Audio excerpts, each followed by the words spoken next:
I tell people all the time, it takes a lot of courage to move, but moving has never been my issue. I am a very faith-driven person. And when God opens doors and they open easily, I walk through them with no regrets.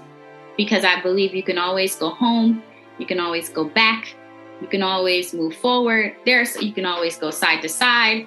So I believe when I interview for things and I get offers, if it feels right, go.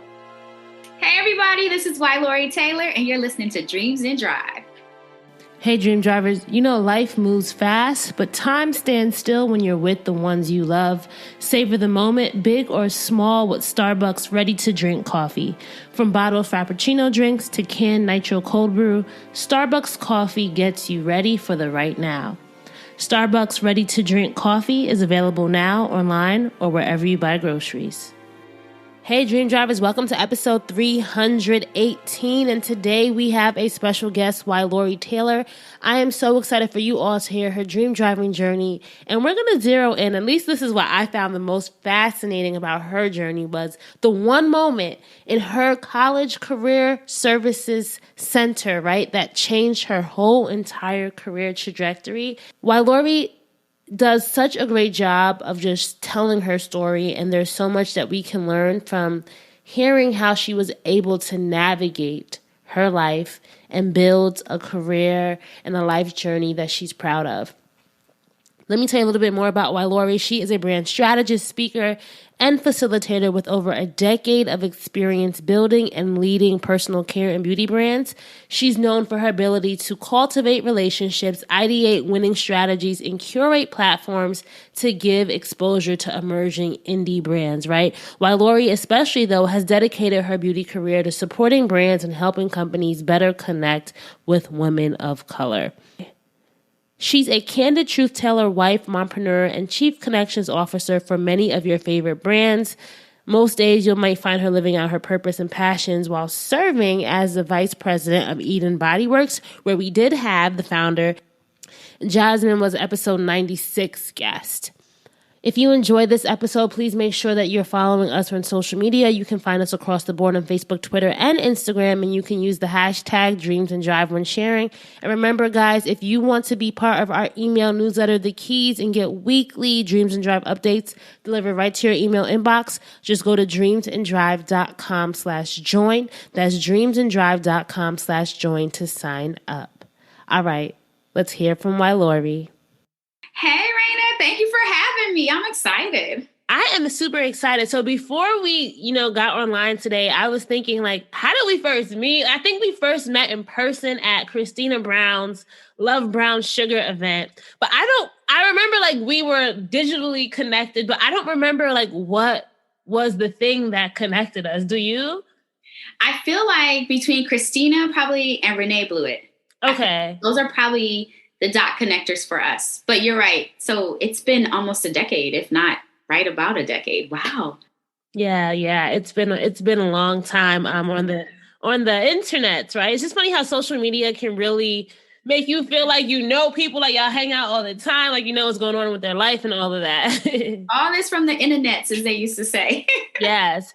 So, let us go back in time. I love to start our interviews kind of thinking about who we were as children and what was inspiring us. So tell our dream drivers, what was inspiring the young Ylorie? What was your perspective, your dreams? What did you see, or what excited you about the world? So I was born and raised in Fort Wayne, Indiana. People won't know where that is. It doesn't even matter. I don't. 2 hours northeast of Indianapolis is the best correlation I can give you. But I think I always believed the world was this bigger place than where I was. And I don't know when I started to believe that, but it led me to want to go to school far away from home. It led me to have a strong curiosity, probably, for travel and exploration. I think I always had a zeal for knowledge. As a child, I was involved in a lot of things. Sports, my mom would encourage me to try so many new things. She was really good at that, which was ironic because she's very introverted, and that's not who she is as a person. She does have a big she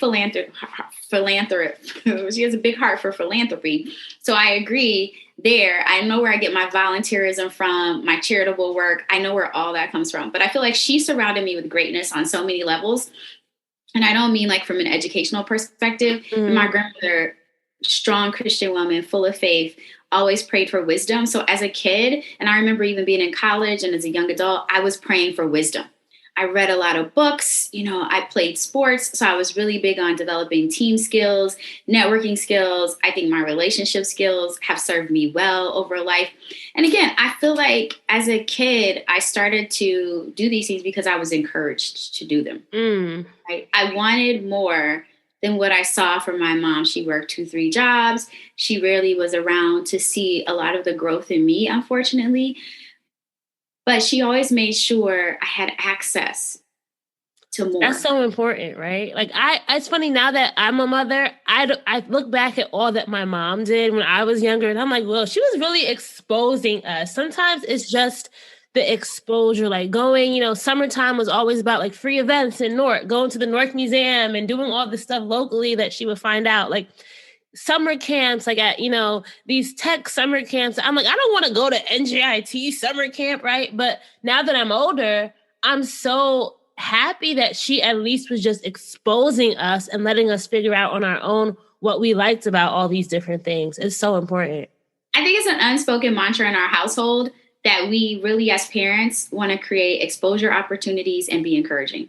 I feel like those two things, if we can do that for our children, we can help them like conquer the world. What was the thing that, you were encouraged to do, and as far as like a dream that you might had as a kid?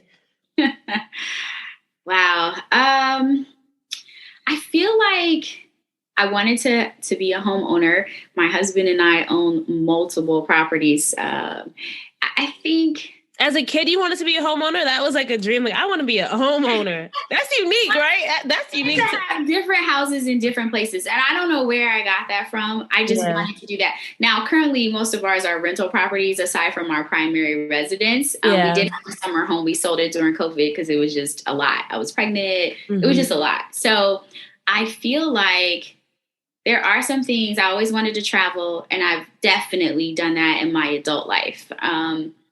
I wanted to live in this house. As a kid, you have like a fairy tale. It was just me and my mom. So I wanted this fairy tale house family. So I'm not in my permanent dream home, but my husband and I did a lot of work on our primary home during COVID. And he definitely pushed me, because you have to kind of push me to be a little bit more riskier sometimes than I would. Then I push entrepreneurs to be, right? Every day. I'm like, you got to take the risk. You got to do it. And then if you put it back on me, I might be like, okay, I'm only 70% there. Yeah. So he definitely pushed me, and our home is so much better, and it operates better. The flow is better. We are all happier because of the things that we did. So again, is there some big dream? Like, I didn't grow up want to be a doctor. I did want to be a teacher. I am not a teacher by trade, but I feel like I have taught a lot of people how to personally grow their brands on a service level, on a product level, and even on a professional level. And I've had the opportunity to mentor a lot of people, and that was always very encouraging and very important to me. So you ended up studying math in college, right? That's, I didn't hear you say that, that was something. So why math? But in retrospect, it's so interesting because I feel like it probably was good that you studied that and you had that foundational aspect, right? So talk to us about your time at Norfolk State. So you grew up in Indiana. State is 83% white. It was when I was there. It still is. And you realize that maybe you want to be a little bit more culturally sound. You want to be more around people who look like you. You didn't have the experience of, a lot of teachers of color. I had one assistant principal who was a Black man, loved him to death in high school, was friends with my family because I was involved in so many things, and I was getting awards and being recognized for being like the superior student and community example. So I feel like I wanted that type of enrichment on a daily basis. So that's what, one, sent me to Norfolk State University. Two, they gave me a full scholarship. I had Howard, Spelman, some others on the list, but this school was like, we're going to pay for it in full. And I was like, okay, no debt, My mom's already working 2, 3 jobs. There's no way she's going to be able to afford college. I was first generation college student. So for me, it was an opportunity for growth, right? New experiences, to be around people that look like me, where we could just, I feel like we could have this Black Mecca on campus from the moment I got there. So mathematics became a major because it was just something I excelled at. And I learned, or the guidance counselor said, what do you want to do when you go to college? I just wanted to go. So, and it's like, funny, get me out of Indiana. Like, I'm tired of these people. You're asking kids to make a permanent decision. Almost. It's so odd. It's so odd. Because I get it. Our parents were like, oh, I want to be a teacher from the time I'm 5, or a doctor, or a nurse, or a police officer, and all noble careers. Don't get me wrong. But what if you're 17 and you really just don't know? So I was like, I know I want to go to college. I know I can excel at it. I graduated top of my class. I was third in a class of 200 students. So I knew I was a leader. I knew I was smart. I knew I had the wit and the know-how to do it. So she was like, just pick something that you're really good at. I was really good at math. So I said, okay, I'm a major in math. Then I started researching, like, what do you really do with math? Okay, you be a teacher, an actuary. And then I was like, oh, I'll be actuary. That title just sounds fancy. Wait, what is an actuary? Please. They make a lot of money.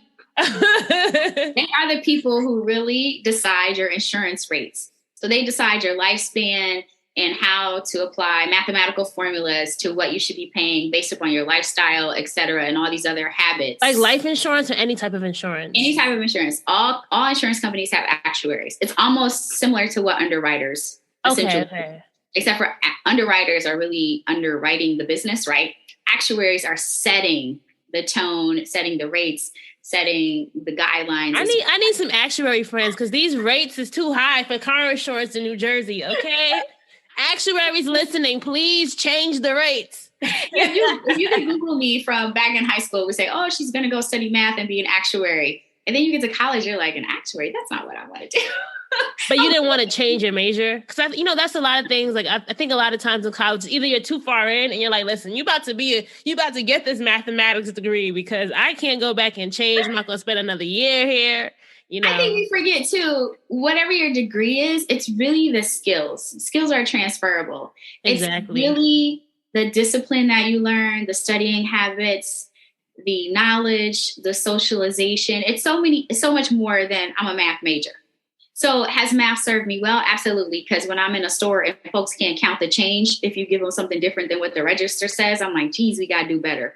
And then I also feel like when I went to B school or business school and got my MBA, math served me well for lots of reasons with econ and profit and loss. And I had a board seat on a previous brand before Eden. I have a board seat on Eden. And when I'm sitting in meetings, like you can't finesse me with no P&L conversation. I know EBITDA and everything else up in there.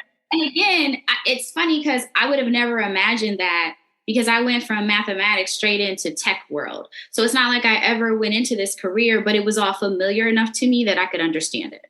Yeah, and I think that's like one of the things, like I was just talking to a colleague about this, is like sometimes you don't realize having those foundational skills will serve you well wherever you go. Like I have an intern for the first time, I work full time at Paramount. So I have an intern this summer and she's a creative, like full of creative, but we work in marketing and sales. But I'm telling her, listen, you might not ever want to go into sales or marketing, but let me tell you, learning how the money works is going to help you later as a creative. And so that's just something that I'm trying to just help her understand. Like, listen, this is going to be good for you no matter where you go when you graduate from college, because every company needs to understand how sales works in order how to grow. So if you can make your creative in line with trends, in line with the business side of things, you'll always have a place. So it's so important. So you went into the tech world. This was like in the 90s, right? Was tech at this time what you thought? Like, did you see yourself like building a career in the industry? So I'm this little Black girl from Indiana in Virginia, first generation college student, single mom, grandparents extremely influential in her life. And I'm walking past like the career center one day and this Black man in a suit, I remember he was incredibly handsome to me, but he was an older gentleman. He comes out and he's like, are you here to interview with IBM? I'm like, no. Now you are. Is that? I know. And at the time, I had spent every single summer at MIT. So I was on track to go to grad school at MIT and continue my education, right? So I was like, no, like, dude, I'm full scholarship over here and I'm about to get another graduate scholarship. I'm like, I'm working for the Department of Defense for the government. So I'm thinking, boo, no, I'm not coming to get nobody's job. School has been way too good to me. So he said, you should interview. I was like, okay. And I was like, okay, he's cute. You know, at that point, you're like 21. So you're like, yeah, okay, he's cute. So now he becomes a little bit more eligible bachelor-ish. You're super grown. So long story short, interview with him and whoever his colleagues were that were in the career office, get a call maybe a few days later, if not the next day, IBM wants to fly you out to Chicago for a job offer. What? So I was like, this gets interesting. And then at that time, I'm 21. This is 1996. I'm telling you my age here. So, and my mom is like, what kind of job offer? I'm like, I don't know. Starting salary is $40,000. She's like, what? That's more than me. So, you know, as a kid, you don't comprehend because you're not really, like, you don't understand how money works or like, you know, how much your parents are making. With your parents, I'm like, $41,000. Like, my mom doesn't make $41,000. What? So, you know, they fly me first class, put me in a hotel on Michigan Avenue, the whole 9 yards. I go in and then we meet with the affinity group, which is really the Black executives and those folks of color, right, at the company. And they say, well, you'll be in a sales class, you'll be a consulting role, and you get ranked. And you have to, you know, be in the top echelon in order to continue to matriculate through the company. And it's really a superior training program. I will say that from anybody we've ever met, and people, when they meet you and you say IBM, it's like your credentials are, you know, flawless in their mind. So, thought about it, thought about the salary. I was like, Chicago's not a bad, you know, place. I'm still close to home, you know, a few hours away. And then I went to MIT for 2 weeks, quit, called them and said, I'm here, I'll be at the job. So I went to MIT, realized that it was a very isolated environment that I was putting myself in. And I felt like in Chicago, it was social, it was energetic, it was the next move for me. Maybe I could do grad school at some other point in time. MIT had served me well as internships for every single summer in between college and provided me with, you know, finances so that I could live during the school year and not have to work. I did work and did some tutoring and some side jobs and stuff like that. But I was like, this is pretty amazing. And I went there, and to this day, you know, a lot of those Black execs, they really took me under their wing. They still keep in touch on LinkedIn. They were invested in me. And I needed that support post-college so that my personal and professional career could flourish. You know, I kind of, as you were talking, it was like, I kind of saw that IBM as like an evolving point for you, kind of like that, you know, the decision that you make that then kind of sets off the domino effect for everything else, right? Talk to me about that, and then kind of how you started developing a love for brand building and just connecting in general. So I bought a one-way ticket from MIT, packed my suitcase, left. I love these little tidbits, right? I love these tidbits. And my mom, my grandmother were like, what? You're going back to grad school. Like, what are you talking about? I was like, no, I got this job. Then I forwarded, like, I made a physical copy because at the time, you know, email was just, we had fax systems, right? So I remember making a copy and mailing it to them. And when they saw the salary, they were like, oh, okay, she's going to be all right. You good, girl. You good. You know, I was like, they helped me find an apartment. You know, I lived downtown. I walked to work because I didn't have a car at the time. So I met my boss. I will never forget this man, Bob Hankins. He was so amazing to me. And what made him amazing? He was just transparent from the beginning. He was like, listen, there's 21 people in your class and you're going to be in the top 3 because I'm going to make sure that you are always in the room. Basically, he was making sure I always had a seat at the table. From training, he gave me mentors on the team. He assigned me 1 male, 1 female mentor. It was 11 men, 1 woman, and me on our team. Bob was, when I say he was amazing, he put me through golf lessons. He sent me to Napa Valley to learn wine, and I don't drink. Was he a man of color or was he? No, he was a white man. Yeah. And he was like, you will understand, because I was going in to pitch to C-level. So he was like, presenting and talking and speaking is not a problem for you. He was like, and you're a gorgeous young Black girl, he was like, wear dresses. It's gonna and it's funny because some people would take that as very sexist or, very inappropriate. But I felt like he was like, let me tell you how to win in this room. And he was like, everyone you meet with is going to be a C-level white man, 40 years of age and older. You're green, 20-something, super cute Black girl, well-spoken, you can hold your own in a room. He said, so let me just help you. Again, golf lessons, wine. I know to pair white wine with fish and, a red wine with the cultural capital. That's the word I'll never forget learning that word, cultural capital. That will take you places. I love that. And every time I needed to learn something, he was like investing in me. He was invested in me. And I don't care if he did it because it made him look good. I don't really care. Yeah. And then I benefited too, because we're always like, oh, you were the token Black child. Okay, make me the token. Because if I open the door for 20 more Black women, especially behind me, I'm happy to be the token. I was always in the top 3 in the class. I was promoted to territory leaders, had 8 regions under me. Like the man just took responsibility for my career. Some people say there's a difference between a mentor and a sponsor. He sponsored me throughout my career at IBM and made sure that as a consultant, I understood, which to this day, I still use those skill sets, where a business is, where they'd like to go, and how to get them there. Hey, Dream Drivers, I'm all about adventure and dream driving, so I want to let you know about family-friendly fun you need. This summer, Disneyland Resort invites you to celebrate soulfully at the happiest place on earth. I love to take it back to childhood, so check this. On select days at Disneyland Park, rediscover and celebrate Simba's journey from timid cub to mighty king with Tale of the Lion King, a live stage show inspired by the Lion King. Narrated by the storytellers of the Pride Land, Simba's rise to royalty is presented in a unique theatrical style with live music and dance inspired by the cultural roots of this timeless story. If you're hungry, enjoy a special menu inspired by the Tale of Lion King with items including chicken coconut curry sweet potato and the Pride Rock Punch. That just sounds so good. There are so many ways to feed every part of your soul throughout Disneyland Resort this summer. Theme park admission and park reservations are required for park entry. Visit Disneyland.com for more details and theme park tickets.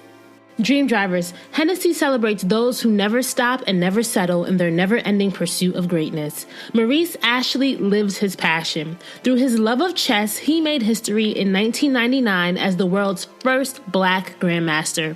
An inspiring story of intellect and brilliance, his ability to push the potential of his own mind to new levels of greatness is universally inspiring. Visit Hennessy.com to learn more about Maurice Ashley. In the world of the mind, there are no limits. Hennessy, never stop, never settle. Dream Drivers, life is sweet and made even sweeter when spent with the ones you love. Savor the moment, big or small, with a delicious bottled Starbucks Frappuccino drink, or for a new favorite sip whenever you get thirsty along that dream driving journey. Check out the full Starbucks ready-to-drink coffee lineup online or wherever you buy groceries. Because with Starbucks coffee, you're always ready for the right now. And then that's what you do now for the brands that you work with, right? And you get to use those. You do. Don't try, you girl. You do, right? We didn't even get to that part. So then, how did you know the time at IBM was over? Because everything has a season, right? It does. So IBM started a round of layoffs, and I remember we laid off someone on the team, and it hurt. Like it hurt, right? So this was our team, and we all spent a lot of time together because our boss made sure that our camaraderie extended outside of the office as well as in the office. He believed in teamwork and strengthening the team. There was no weak link on the team per se, And I remember I was a manager and I was in training, and I had to sit in on them releasing someone from their role, basically terminating them. But it was RIFT, right? Reduction in force. Mm-hmm. And I remember this guy threw this chair across the room when he got the news. And I was like, okay, this isn't for me. Like, wait a minute here. But again, his circumstances were different. He was the primary breadwinner. His wife was a stay-at-home mom. And I think that day his world came crashing down. Yeah. And I watched this as a, green manager. I've been in a leadership role, I don't know, less than 6 months. But they put you in the room so that you understand how things are done. So that when you're in the shoes of, the VP that's doing this with the HR manager, you don't have any questions because you've seen it over and over and over again. IBM was excellent at training. I remember going back out to my desk, like, woo. Then the next round of RIFs came. And then I finished grad school at the same time while I was working full time.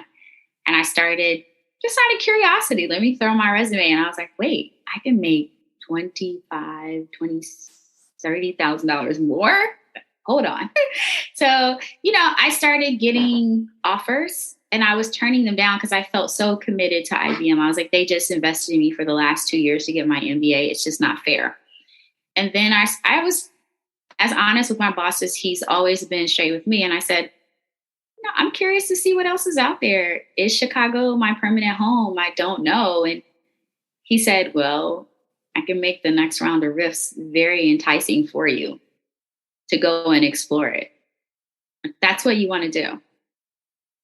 So I remember he came in and he was like, you're getting riffed. He said, but 15 other managers want to have you. And I remember all the Black managers like, come work on my team, come work on my team, come work. Well, my boss was like, I'm going to give you a year's salary and unemployment for 6 months because I believe there's something bigger out there for you. Jenkins, you said his name was? Mm-hmm.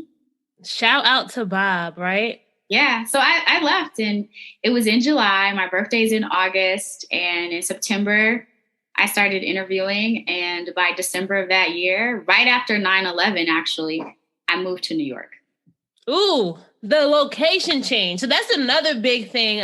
It's funny because as I've done so many interviews, there's a lot of things that come up, right? Location shifts change the dream or inspire the dream or fuel the dream. And New York is the big city, right? Concrete jungle, where dreams are made of, right?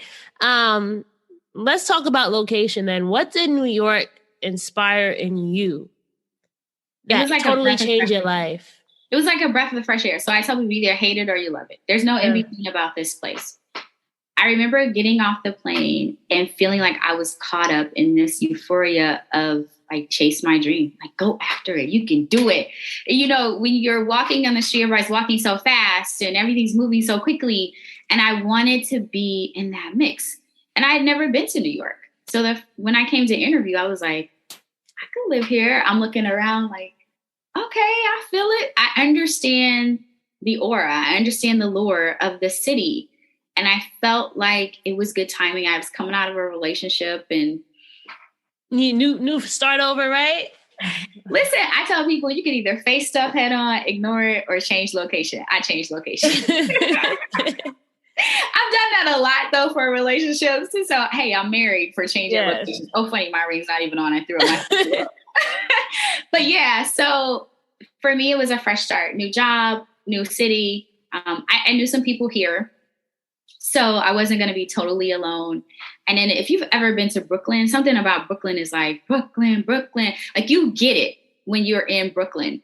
And especially as a Black, I guess it's different for everybody, right? But as a Black woman in the right part of Brooklyn, you just feel the love. Like, your accent comes out. You don't even got an accent. Like, where did I get this Brooklyn accent from? Yeah, so again, change. And you'll hear me say this time and time again, shift, not S-H-I-T, but S-H-I-F-T. Shift happens. And I tell people all the time, I say it, you can't stop it. It's called life. Shift happens. Whether you shift or you're being shifted, it will happen. Yeah. And you even had a shift in industry because you went from tech to like lifestyle, right? Did you ever see yourself as a lifestyle girl?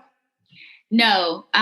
So when I finished my MBA, I did a little stint in marketing for R.R. Donnelley, which is the largest printer. So you go from largest tech to largest printer in the world. You start learning about direct mail pieces and marketing pieces and how to make printed materials that, drive sales. So that was extremely boring to me. However, the lessons in color and copywriting. You gain so much that you don't realize it till you leave. I did not gain the same amount of knowledge at IBM, but I definitely picked up some skills that have served me well. And so I left there. I was like, I'm just going to sell real estate, do rentals in New York, make some income. I had about 6 months saved. Oh, real estate. You know, you had that dream as a kid. Like, I want to buy houses, right? I bought my first piece of property at 25. I still own it. It is a condo in downtown Chicago. Extremely proud of it. Will never, ever let it go. I pray my kids don't let it go. But again, if that's not going to serve them, then let it go, right? Because I don't want them to do things that don't serve them well. But I started doing just odd things and put my resume on monster.com of all places. And I got a call from my first beauty company for a brand manager role. And she was like, your background's pretty amazing. And I was like, what's a brand manager? She was like, it's like a catch-all. You do everything across the brand, across the supply chain. And I said, oh, okay, well, all right. Flew out, interviewed, left New York, 3 years later. So were you nervous about that? Because it seems like you kind of were just down for it, right? Was there any hesitation that came to you? I tell people all the time, it takes a lot of courage to move. But moving has never been my issue. I am a very faith-driven person. Yeah. And when God opens doors and they open easily, I walk through them with no regrets. Because I believe you can always go home. You can always go back. You can always move forward. You can always go side to side. So I believe when I interview for things and I get offers, if it feels right, go. Yeah. Like it's like the Bible says, here I am, send me. I really believe in that. So every single time I've ever moved, it's been covered, paid, easy, not a struggle. And I'm not saying that people who have struggled to move haven't come out of it okay. Absolutely, that's true. But my personal journey has always been the transition was so easy. It didn't make sense not to do it. And you couldn't talk yourself out of it, right? Because I think a lot of times we talk ourselves, we can be our biggest enemies, right? But it's good that I think you must have had a lot of confidence and a lot of trust in your own ability as well, right? Sure. I just did a podcast a couple of weeks ago and the question was about confidence. And I was like, confidence is something you can build over time. I also believe there are born leaders and born confident people. I think practice.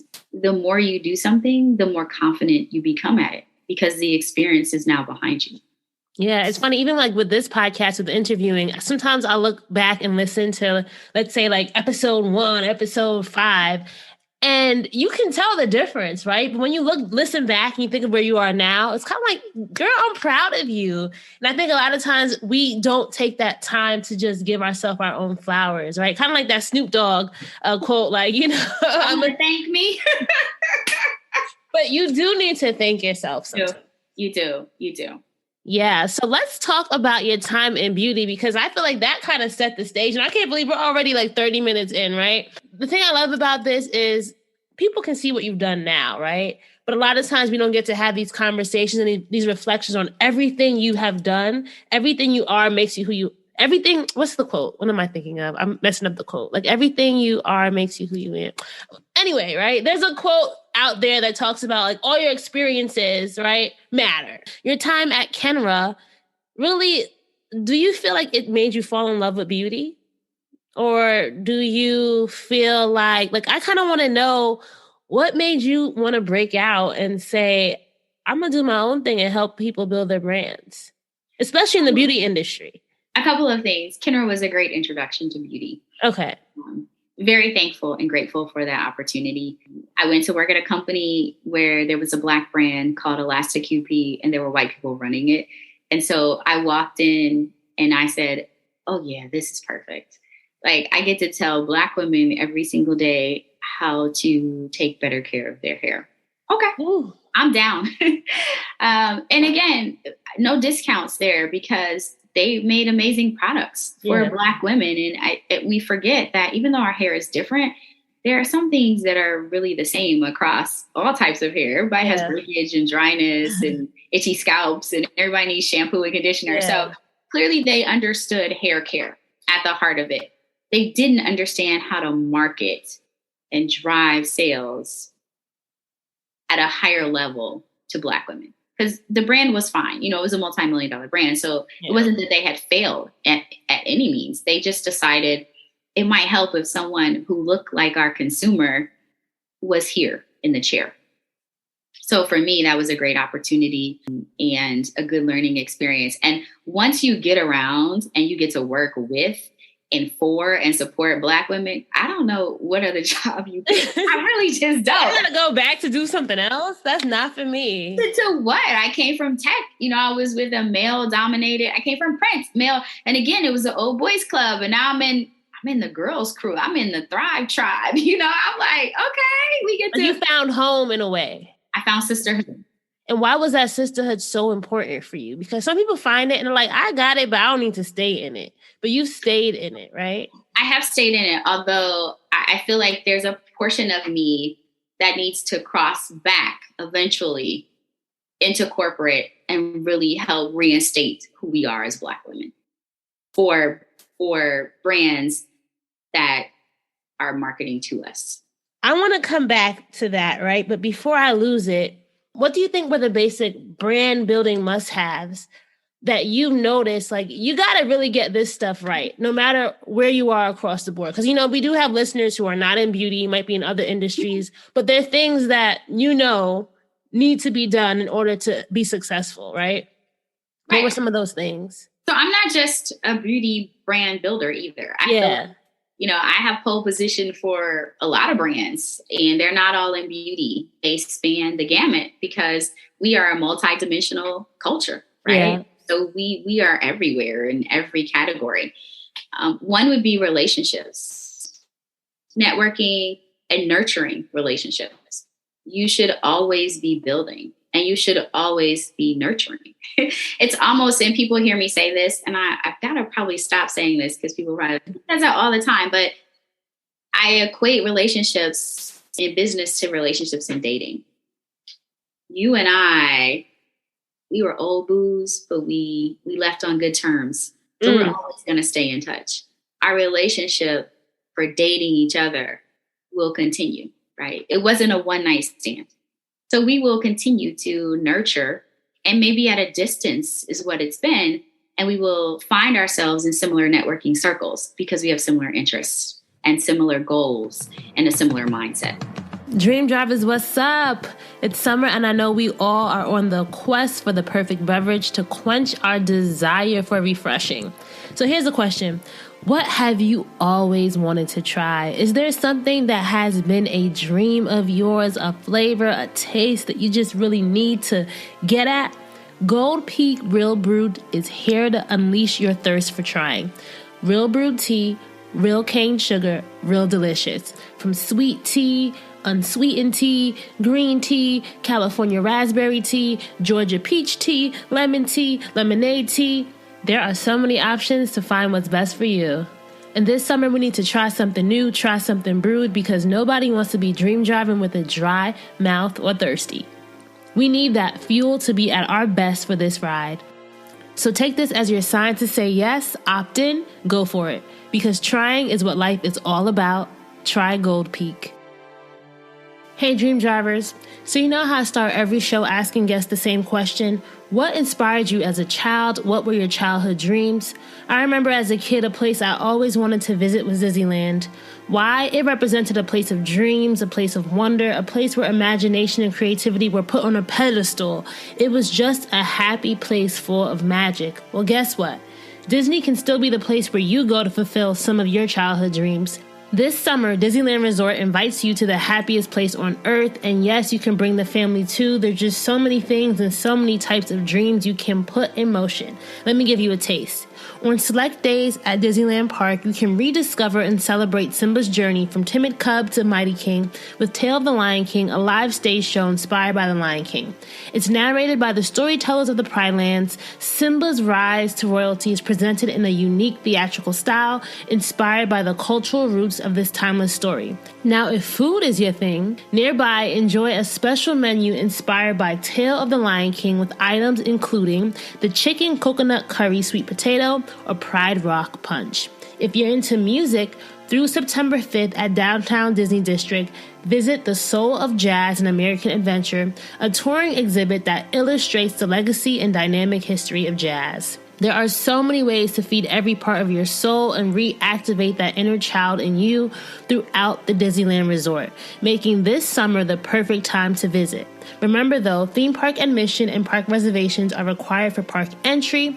Make sure to visit Disneyland.com for more details. Think to yourself, what childhood dream can I make come true this summer at Disneyland Resort?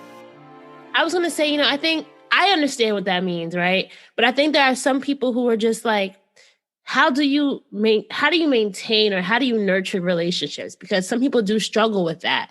Is there something simple that you could share that has worked for you or people you've mentored along the way that has helped them with that if they're struggling with it?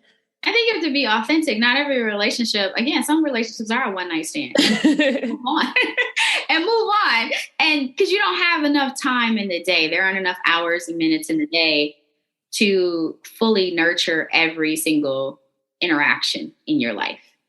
There are some people you want to leave an amazing first impression or a lasting impression, and you want to leave the door open. Kind of like, your old boo, he wants to leave the door open. You want to leave it open because you may have to come back to it and it may serve you well in a future or even in a current situation. So I tell people there are a couple of things. One, don't get someone's number and then schedule some just arbitrary lunch. Don't do it. Yeah. Have a real purpose for it. And honestly, when you first meet someone, no one wants to go to lunch with you. Yeah, like, I don't really, that's an investment of my time. Like, that means I got to spend at least an hour. You got to be in an intimate space. You got to see me eat. Not everybody I want to see me eat, right? It's like. No, and you might be vegan and I might like beef. I don't know. Yeah. So again, I tell them there's coffee chats, which are 15, 20 minutes. There are, let me buy you ice cream if that's the case. And I'm being fortuitous, of course, because I'm trying to just give you an expression of short windows. Like someone met me last week at the Ethos Beauty event and I said, reach out in a couple of weeks. So she reached out, scheduled something in a couple of weeks. It's a 20-minute conversation. I appreciate that. There's something about our time. I was sincere about a couple of weeks because you could have called me last week or this week. I'd be like, nah, girl, it's not happening. Yeah. But I also feel like I can be helpful to her and our relationship is probably not going to be where you and I have kept in touch for years, but I may be able to connect her. Just because of what she's doing, and I want to be helpful. So again, one is understand what the relationship is and the boundaries of the relationship. Boundaries are important because some people forget about that. Yeah, everybody is not access to you because they're on social. You don't have access to everyone because you went to the conference and they were a speaker. That's just not how life works. Yeah. And sometimes the speaker is there to ignite something in you, and that's the end of their relationship. Yeah. And you need to find a local person who can help you, take the baby steps forward. So again, relationships require growth, real growth, if they're going to last. It's like marriage. Hopefully it gets better and better over time. And when it no longer serves you, unfortunately, we see what happens there too. And relationships are like that. There's seasons and there's reasons for them. And again, be clear about that. That goes back to boundaries. If you're like, hey, Ylorie, I want to talk to you because I'm really looking for talent. I need a graphic designer, or do you have a packaging person? Do you have a chemist you can recommend? That's maybe the end of our relationship. So, that's just how it goes. But I say relationships, communication. Know your needs and your wants. We do this in our personal lives. I don't know why we don't do this in our brand lives too. Can you explain that a little bit more? So what do you need? Do you need money? Do you need resources? Do you need a therapist? Do you need a think tank group because you want to know how similar businesses solve similar problems? What are your needs? What are your wants? Do you want to be a millionaire in this business? Is this business really about community service? Is this business about a passion? Or is it about a purpose? No. Understanding the difference between your needs and your wants and being able to communicate those will help you find, again, the resources and relationships to building your brand.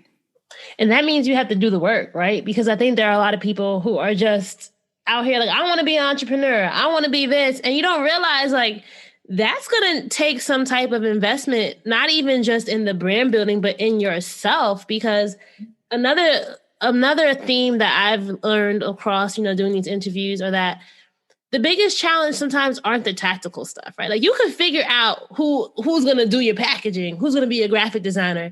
But if you don't figure out you, it's going to be hard to keep everything going. Strategic is long-term is tough. I can ask people, what's your short term? They're like, oh, okay, well, next month. No, short term is less than a year. Next month is included in short term.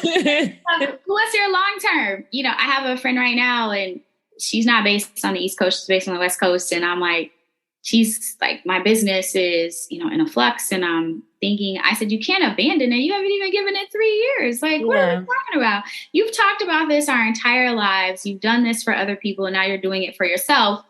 I said, you just didn't understand all of the pieces of the puzzle. So now we're going through strategy and I'm like, so this is what you need to do this, and I'm walking her through and I was like, these are hard lessons. And it's going to cost you a lot of money and you have to make a lot of sacrifices. One less Louis purse, one less trip around the moon. So these are some the moon, dang. I know. Around the globe. So again, I think we forget the level of time, focus, dedication, and tenacity that's really required to be successful entrepreneurs. I think that's true. I'm looking at the time here, and I do want to make sure we chat a little bit just about like mom stuff, just because that's where I am in my life. But can you tell our listeners, we're not going to get into it because there's so much we can talk about with Brown Girl Marketing, but what is it, right? Just tell us what your role is at Brown Girl Marketing, and then maybe like a highlight reel of just things you've done, people you've helped, and then we'll talk about the other stuff. Okay, so Brown Girl Marketing is exactly what it sounds like. I help you market better to women of color. So I say brown girls because Black and brown. I developed that social moniker long before social media, before it was even cool. And I really did it because I was like one of the few, if not the youngest brown girl in the beauty segment on my side of the world who was really taking a sincere interest and investment in Black women. And understanding our needs, our experiences, our shopping habits, our household environments. I was really dedicated to the research and to bringing the solutions. All right. The connection for people who want to know. So you are the VP. Tell people who you are because, who you serve, right? Was on our podcast. I think she was like episode 100 something. I forgot. But yeah, Jasmine was on there. So Jasmine is the founder of Eden Body Works. There's a joke. And I say this about Brown Girl Marketing. I'm the foster parent to a lot of brands, right? So that's my third baby, which would be Eden Body Works. So I am the vice president. That title means nothing because I run every single aspect of her business for her at this stage of our relationship. And it has been a great decade of, interaction and having two Black women from two different dichotomies, right? Because she's a millennial and I'm not. But I also think it's been a great opportunity for me to grow personally and have the opportunity to help other brands grow. A lot of what we do at Eden involves other smaller, indie up and coming brands that are founded by women and by African Americans in general. So it's a perfect marriage for me because it's just an extension of who I am as a person. When I think of you, I think of like the word community in a way, right? Like you have really built this community and you are a leader. You are motivator, you're inspiring. Like you're also like you say this yourself, the connector, right? Mm-hmm. And that's such an important role. But even with connection, sometimes there are challenges. Like, was there a big challenge that you faced? Could be professionally, could be personally along your dream driving journey. And in that realizing of that challenge, what was important about, what that made you realize about the journey? So my leak is a great friend and same for you, I know. No, I don't know her. I don't know. She's a friend in my head. Okay. Yeah, let's clear that up. I'm glad we said that. Yes. I don't want to be like, girl, don't claim me. So we met through the industry. Obviously, her inception of Curlbox connected us. And one of the things that I learned early on about her is you cannot outwork her, as she said. And her time management skills are literally flawless from my viewpoint, right? Yeah. So I realized that my time and focus would be challenging and be extremely more challenging in motherhood. And plus I have a son on the spectrum and a toddler and a teenager. So I have all these different journeys happening simultaneously in my home. And I couldn't duplicate myself, which I'm still struggling with, like duplication of me. How do you duplicate me? There's so many brands that come to me and they're like, I need a wife, Ylorie. And I'm like, and I want to give you one. And as soon as you find her, I will help train her because I want her to exist. Because then she can keep me employed when I'm 61, if that's where I want to be, but I want her to exist. And I want her to exist for a lot of reasons. And again, motherhood will challenge your ability to be more. And for me, it was really a shift.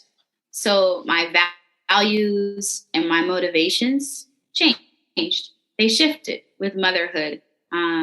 I've learned that you will survive everything throughout my journey of life, right? You will survive.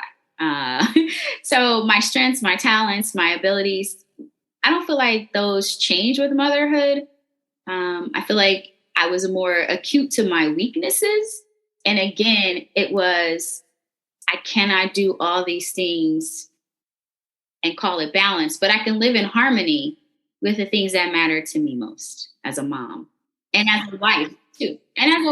Because not everybody, we forget moms. Some moms are also wives. That's a whole nother title.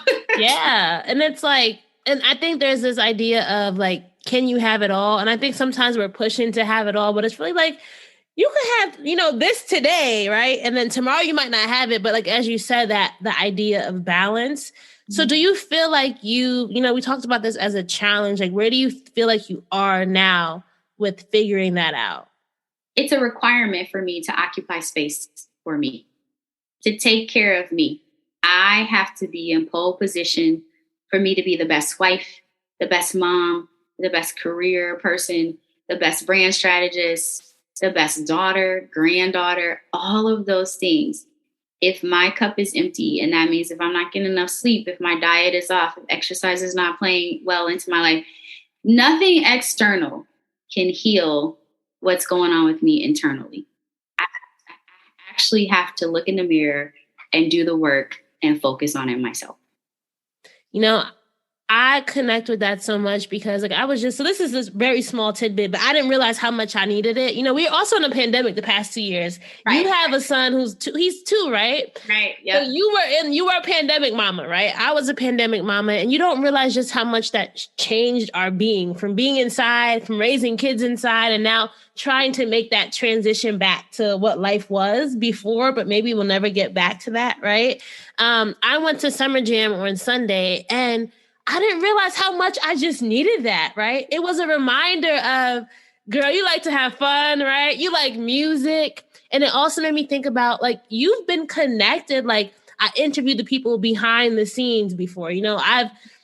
There was this life before the baby that I just kind of forgot that I loved so much. And it made me realize you need to schedule more concerts for yourself. Like, go out with your girls. Like, life does not have to revolve around your son. And you don't have to always bring him everywhere. Because I'm a whole thing, like, I like bringing him places, right? But no, mama needs her time. But in that time for yourself, it reignites something in you that you might have forgotten about. It's so important. It's who you fell in love with. It's who your husband fell in love with. Yeah. Here's the irony of it. It's what will make your kids love you more. Yeah. It's really seeing you be you.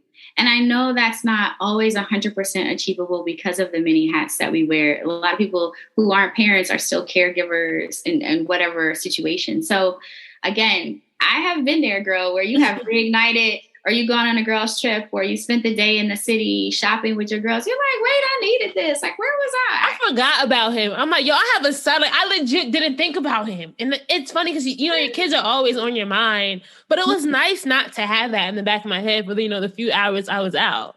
Yeah, I don't have mom guilt. Like, my mom will say, where are you going? With your best friend? Where? Aruba? Who has the kids? I'm like, hello? I'm married. Yes, he has a dad. They have dads, right? They good. My husband loves his kids. He ain't gonna let nothing happen to them. They gonna be fed. My house is gonna be a disaster when I get home. I don't give I don't care. That's what the ladies are for. That's what, coming off vacation is for. But if I don't refill and recharge, I am useless to everyone around me. I have learned that. I learned that through postpartum depression, and it hit hard to the point where I was like, ooh, I don't even know who I'm looking. I'm looking at a stranger in the mirror. Yeah. It's interesting. So I'm so thankful. So I had a doula, and I also had a lactation consultant. And the one thing that my lactation consultant told me is she was like, I want to say she was very in tune. Like, she was like one of those like spiritual type people where like she felt everything.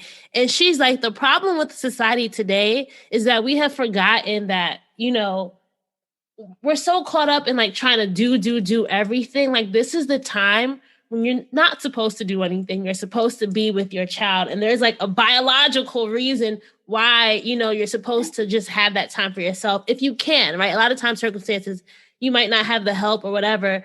But I think sometimes I just let go. And sometimes when you let go of expectations, let go of trying to do the most and just realize, all I could do today is feed my baby and poop, right? Like, that's all I could do. And it's okay because there's so many times when expectations ruin possibility, right? Oh, that's such a good one. Expectations. I just made a new quote. Come on, let me write that down. Expectations. And I think that like along my dream driving journey, it's sometimes when you're like least expected is when the light pops up, right? Yep.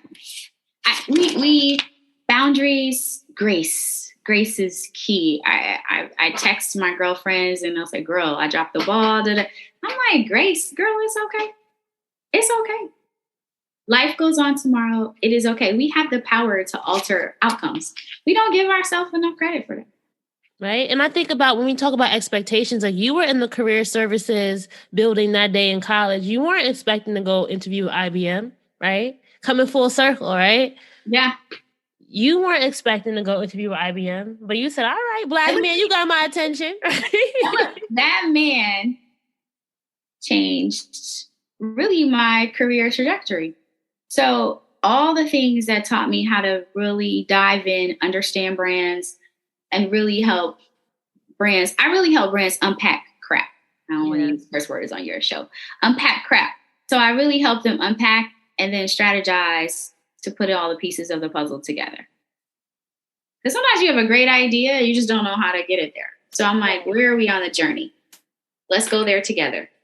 And I'm reminded for anyone listening, sometimes you can't do it yourself, right? Mm-hmm. Like sometimes you need a Ylorie. And I had a question like, you said, if I could train another person to be me, right? Like, what is a Ylorie? We're ending out, right? Let's say you had to have an explanation for your license plate. Like your license plate says Ylorie, right? And we need an auto caption for what is a Ylorie? Tell me. That's such a good one.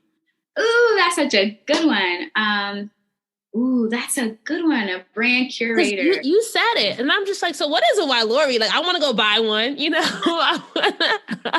I want a Ylorie. That's such a good question. I feel like in my bio, it says that now I can't even remember. And I wrote the bio myself, but wow. So I think she's a good listener so that she's able to process the data and details that you give her and then channel that into positive outcomes for your brand. So I do. I help you unpack. I help you strategize. I help you lay the foundation. I help you build. I also want to help you celebrate too. Like, I don't want you to get there and then feel like I'm going to dump you. I'm curate great events. People who want to know. Ylorie knows how to curate a great event. So yeah, it's funny. I'll tell you a quick side note to that. I believe I am a curator of amazing experiences, right? Mm-hmm. Because I put people together in the room who I think belong together and can channel off of each other's vibe and energy. And so a former employee of mine is getting married and I had to call her and I said, I want to call your sister who's planning your bridal shower because she really wants my help, but she doesn't know she wants my help. And not that she's not going to have some amazing shower plan. I just am like, I have to be a part of it because I am the experienced person. She's like, you really are. And I'm like, and I don't want to take over. I'm okay with, I know where I fit in worlds. So I'm not confused about when I need to be a leader and when I need to just be a team member. And so I'm like, this is who I am. I want to create amazing experiences for women that fill us up and refill us on a constant basis. So I love that. And for anyone listening in, I get these visuals when I talk to people, and I'm thinking about like that IBM, you in the career services. Like, let's say we had a drone, right? And the drone is looking at you talking to the guy, he convincing you to, go into this meeting, right? Yeah. If you were to zoom out, like at that point, all you can see is that one moment, right? And now you know how the drone kind of like zooms out and gets higher and higher, and you see the whole path to where you are now talking to me on this interview, on this podcast, wherever you are, doing the interview. Yep. You did not see the road, right? No. You did not see the journey ahead, but now you're sitting and like, you're looking back at that journey. Like, what would you say to that Ylorie, who is just, maybe smiling at the guy like, hey, okay, I'll go here. Our first Black female Supreme Court justice said someone whispered it to her as she walked on campus. And I have not forgotten what she said, which is persevere. Mm. And I would echo that to the end of time. Persevere. Continue the journey. Go on the journey. Go on it with confidence. Have a healthy mindset about the journey. Get the tools you need along the journey, whether that's friendships, relationships, businesses, working relationships, jobs, sisterhood, brotherhood, romantic relationships. Enjoy the journey, right? Therapy, whatever is on the journey, persevere. I loved when she said it. It meant a lot to me. Another word that rings supreme this year, especially, is flourish. Mm. I would have never thought in that moment that my life would flourish in the way that it has. I love that. And thinking about where you are now, right? What do you hope? What do you hope is to come for you, right? Like I said, like what's next for Ylorie? But if you could like paint the picture of the journey ahead, what do you hope is on that? So a couple of things. So I do have a what's next, but I hope that I will continue to foster, parent more brands founded by women and African Americans. I love it. It is my purpose. It is my passion. And I have something on my website that says, and it is my promise that once you meet me, you will leave being more filled. So I believe that is why I'm here. I have so much more life to live. Yeah. And I know that God is like, you have so much more life to live and so much more to give. And in my role, I give a lot, not to the point where I'm emptying myself, but where I'm able to help you fill up your cup. And I want to continue to do that. And then the other part would be, I've had this brand in my gut. And I say that where it was inspired by my oldest son, who's on the spectrum, and becoming a boy mom. And so I would love to really pour not just my knowledge, my talents, my skills, my energies into making that come to fruition soon. Listen, this is called Dreams and Drive, right? So I'm all for it, and I'm here to support it when you go from park to reverse and you're backing out the driveway and you got all the ideas in the trunk. We're going to be here to support you, girl. So I appreciate that. Listen, boy moms rock. And so you're already on the list. There's a whole list of, and I feel like, again, that goes back to relationships and my community and my tribe. And you guys are going to be the first people I reach out to because you have a similar experience. We have a similar story. We are in this together. And yeah, I'm learning. Like, it's so funny because you don't realize the difference. I'm like, you got a lot of energy. When does it stop? I don't ever want to just say like only boys have energy. Of course, girls, little girls have energy as well. But I'm just like, you are something different. But on the back of my mind, the biggest thing that I'm now starting to think about now that he's talking, now that he's, able to socialize, is I never really thought about I'm the mother of a Black son before. Mm-hmm. And I kind of push it out of my head because you don't want to think about it, right? Mm-hmm. But I'm like, wow, I have to come to terms with that as well. Like, he's going to be a Black man one day. Mm-hmm. And what's going to be my role as a mother to a Black son, right? Who will become a Black man, and that's, I'm like, yeah, I just hope I do it well. And I hope that, he makes an Instagram reel about me one day. He's like, and he's like, I love my mama, He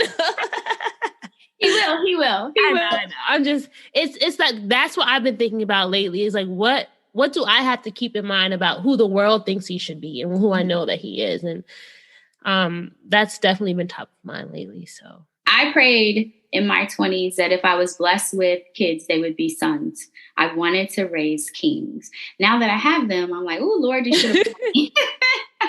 However, my friends, my mom, people remind me, like, you prayed for boys. Like, you didn't even think about girls. You wanted to raise sons. And I come from a family of all girls. My grandmother had girls. She was girls. My mom had girls. Her sister had girls. So we're all girls. Yeah. So, I have an opportunity to mold and form along with my husband, which I think is very key, that they get a male and female perspective in their life. And it doesn't have to always be from parents, but that they have the perspective to make them healthy, functioning citizens in society. So, but let me tell you, I've been through the grieving process recently. My condolences. I know.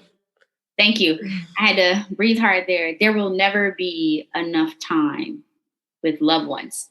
So when I look at my sons, my perspective is a little different.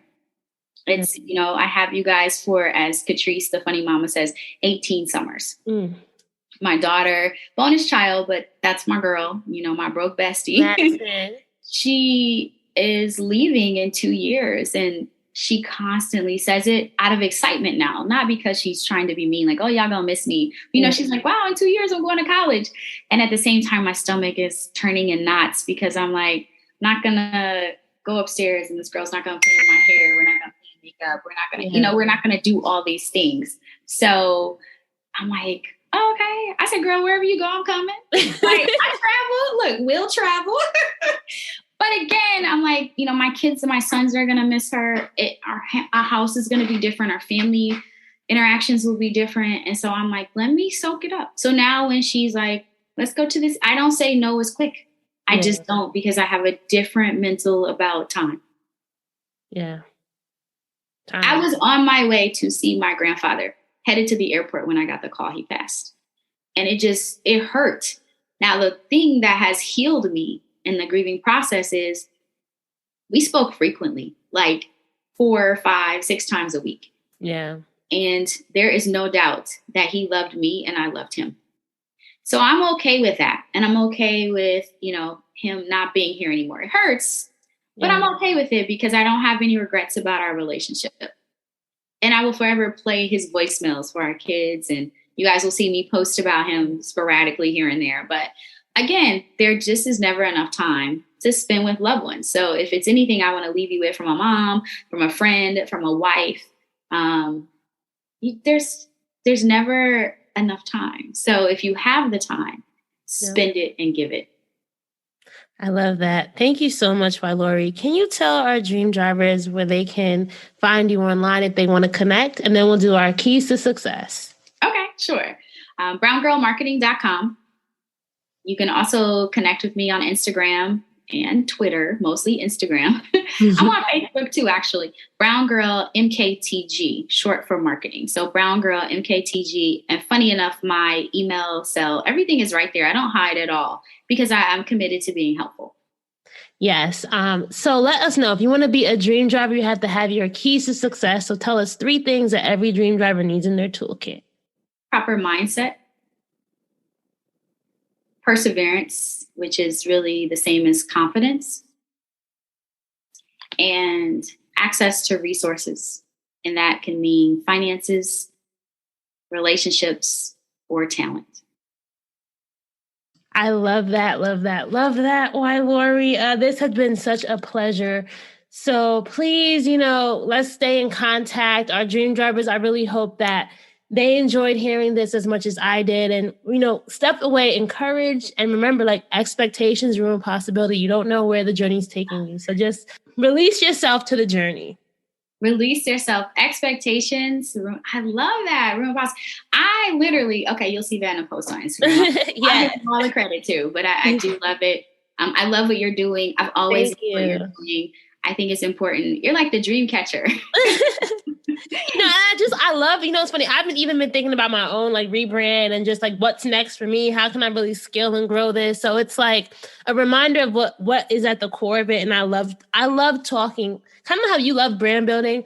I love reflecting on people's journeys and who they are and what went into who they are. And I'm just trying to figure out, all right, girl, how do you really just step it up and scale it up and, be that person that you're destined to be. So thank you for being part of that. Oh, I appreciate it. Thank you for having me. I wanted to know why some people who get COVID-19 get it so bad. I found out it may be because they have a high risk factor, such as heart disease, diabetes, being overweight, smoking, and asthma. Even if symptoms feel mild, these factors can increase your risk of COVID-19 turning severe. So if you're at high risk and test positive, there are things you can do, like asking your healthcare provider if an authorized oral treatment is right for you. Learn about an option at treatcovid19.com. This message is sponsored by Pfizer. Hey, Dream Drivers, that's a wrap for episode 318 with Ylorie. I hope you enjoyed hearing her dream driving journey as well as her keys to success. As always, if you enjoyed this episode, please make sure that you're sharing it with your own networks and community. I love to see you guys going on social media and posting to your Instagram stories, screenshot, share to LinkedIn, share to Facebook, Twitter, wherever you are online or in your own, social circles. Please just let people know about this episode with Ylorie and just how inspiring and encouraging she was to your own dream driving journey. If you enjoyed this episode, also make sure to join our email newsletter, The Keys, and get weekly email updates delivered right to your inbox. You can sign up at dreamsanddrive.com/join, dreamsanddrive.com/join. Make sure you're following us on Twitter, Instagram, and Facebook at Dreams and Drive. Instagram is a place to be, so make sure you're following us there. And lastly, guys, if you are someone or know of someone who would be a great guest for the show, go ahead and pitch, right? Pitch us directly, dreamsanddrive.com/pitch, dreamsanddrive.com/pitch. I love going in and seeing all the great potential guests. So go ahead and let us know that you'll be a great story to feature on the podcast. As always, keep dreaming, keep driving, and we'll chat again in episode 319. Bye, guys.